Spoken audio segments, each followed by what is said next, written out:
Hi everybody, hola desde España, aloha Hawaii. This is Guadalupe Souto from the Spanish NTA team, and I'm presenting a research in progress that other members of the NTA Spanish team, Patxot, Gemma, Abio, and myself, are developing at this moment in collaboration with other two colleagues from the University of Barcelona, of the Department of Economic History, Alfonso Herranz and Sergio Espuelas. Our goal in this research is to build historical NTAs for Spain in order to observe, to analyze changes and the evolution of the system of intergenerational flows and transfers in Spain in the long term. As usual in this kind of research, the main restriction is data availability. In Spain, the first household budget survey was launched in 1958, but it contains very poor data for NTA because it's not representative of the whole population.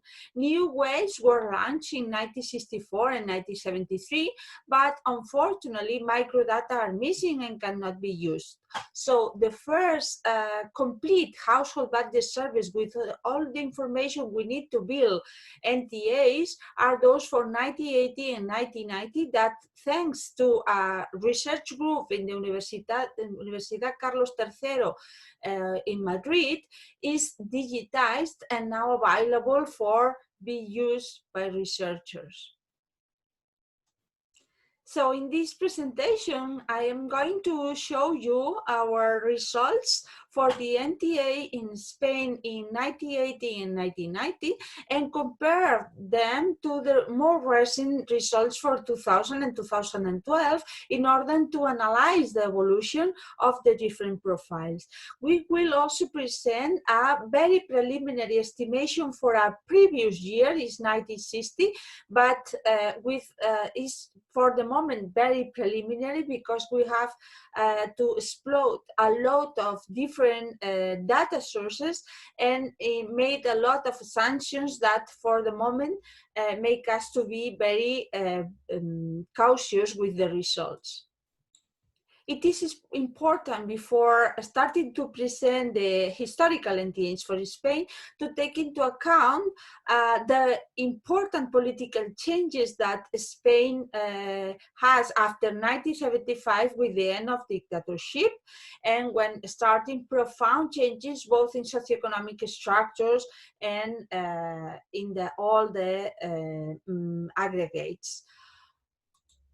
For example, I plot here the per capita GDP, and as you can see, the change after the 80s is very important. And we can also observe the effects of the two economic crises, the one in the early 90s and the Great Depression, the Great Recession in 2000, after 2008. Also, regarding demographic, we have very important changes. I have plotted here the evolution of the total population by broad age group, and as you can see, changes from the second part of the last century and the 20th and 21st century are quite important. And this is basically due to the evolution of these two variables, life expectancy and total fertility. I have plotted here Spain in comparison with Europe, which is the green one, and Southern Europe, which is the red one. And as you can see, for life expectancy, Spain has the highest in Europe, and regarding total fertility, we have the lowest one. So we can expect that the aging process in Spain is being harder than in the rest of Europe and of course in the rest of the world. Here we have the first results of the historical NTAs. In this case, the per capita labor income profile. And as you can see, we can observe important changes between 1980, 1990, and 2000. And also, very interesting, we have an important change in 2012 after the Great Recession hit Spain. As you can see, the most important changes for the young workers that remain practically the same until 2000 is in 2012 due to the economic crisis. On the contrary, from people in the central age workings from 25 or 30 to 50 or 55, the increase between 1980 and 2000 is really, really important. And regarding 2012, it is also very interesting to observe the movement to the right of the labor income profile. So the young workers were the most affected, while the labor income for all the workers increased regarding 2000. Regarding consumption, we observe also very interesting changes between 1980 and 1990 to the more recent profiles. Even not only the level, but also the shape. As you can see, the shape for the consumption of the elderly was decreasing, but in 2000 was more flat, and in 2012 it increased. In fact, it's the part of the consumption profile that increased more. A little also for young children, but for the working age population, it remains practically stable. But for older population, per capita total consumption increased remarkably. It is interesting to distinguish between the evolution of public consumption and private consumption. Regarding public consumption, between the end of the 20th century and today, there is an important increase in the both dependent sides of the life cycle, both for the children and for the elderly. As you see, the public consumption in the 1980 and 1990 was completely, practically flat for all the ages, but here started to be increasing. And regarding private consumption, also we have a significant change here. This is the change that we saw in the total consumption, that this declining profile changed to an increase in profile in 2012, especially for those aged less than 70. As a consequence, regarding life cycle deficit, with respect to 1980, we observe a considerable increase in the life cycle deficit, both of the young and of the elderly. And also in the the surplus of the working age population. And again, you can see here the movement to the right and also the decrease in the surplus of working age population. If we look now at the financing sources of the LCD, we can, first of the net public transfers, we can observe a considerable increase here in public transfer addressed to the children, but especially to the elderly. The increase is much more important here than here, especially if you look at 2090 or 1990 or 1980. On the other side, the taxes and social contributions net paid by the working age population also increased and stopped with the economic crisis. So in 2012 were practically the same than in 2000, except for older workers.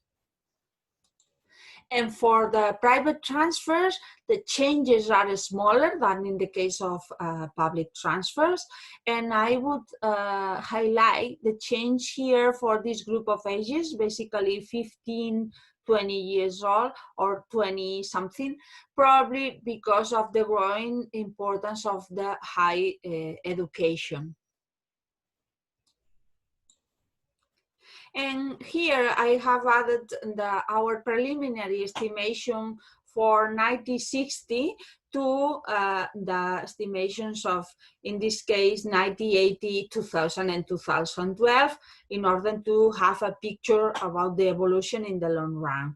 As I said, this is only a very preliminary estimation under revision, but as you can see, the increase of all the profiles is very important, and also it is important to look at the change in the shape, because here both labor income and, as a consequence, life cycle deficit and also consumption are quite flat in comparison with those of the subsequent years.